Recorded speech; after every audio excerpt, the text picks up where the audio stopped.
और एक बीच एक और बड़ी खबर, रूस के 480 किलोमीटर अंदर घुसकर यूक्रेन का ड्रोन अटैक। 480 यानी 40 किलोमीटर से लेकर 480 किलोमीटर तक रेंज देखिए आप। क्रास्नोदार में रशियन पोर्ट के पास ड्रोन से बड़ा हमला हुआ है। सेवास्तोपोल के बाद दूसरा सबसे बड़ा पोर्ट है क्रास्नोदार। सेवास्तोपोल जहां पर अटैक किया था क्रीमिया में यूक्रेन ने ड्रोन से, ब्लैक सी फ्लीट पर एक बहुत बड़ा अटैक हुआ था। और अब दूसरा ये सेवास्तोपोल के बाद जो सबसे बड़ा पोर्ट है रूस का क्रास्नोदार, वहां पर भी ड्रोन अटैक की कोशिश की गई है। क्रास्नोदार में रशियन पोर्ट के पास ड्रोन से बड़ा हमला किया गया है और इसके पीछे भी यूक्रेन बताया जा रहा है। ब्रायंस्क में रूसी एयरबेस के पास भी यूक्रेन का ड्रोन अटैक देखने को मिल रहा है।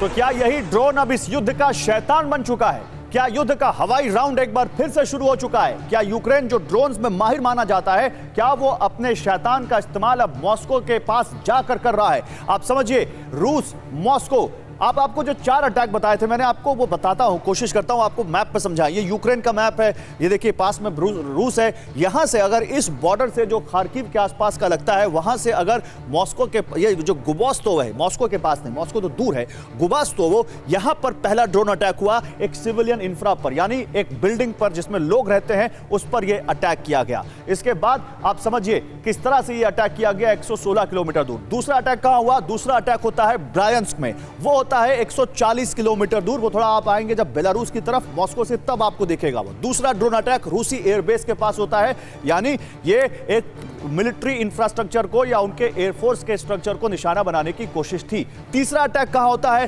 क्रास्नोदार। और ये तीसरा क्रास्नोदार जो अटैक होता है वो 450 किलोमीटर के आसपास होता है।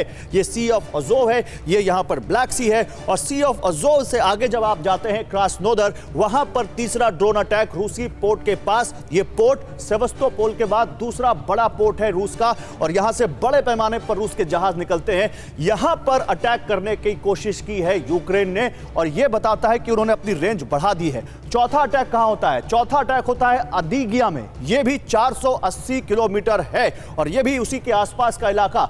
और यहां भी रूसी सैन्य ठिकाने के पास ड्रोन से अटैक किया यूक्रेन ने, और यह बताता है कि रूस के अब ऊपर यूक्रेन के ड्रोन अटैक बढ़ गए। आइए कुछ और जानकारी। क्रास्नोदार का हमला बेहद अहम है। क्यों? इससे क्या संकेत मिलते हैं? इससे संकेत ये मिलते हैं कि सेवास्तोपोल के बाद ये जो दूसरा बड़ा पोर्ट है, 2 दिन पहले रूसी फ्लीट के शिप यहां से ब्लैक सी भेजे गए थे। क्रास्नोदार में रूस अपनी पनडुब्बियों को रखता है और शिप भी क्रास्नोदार में पोर्ट होते हैं जो रूस के लैंडिंग शिप हैं।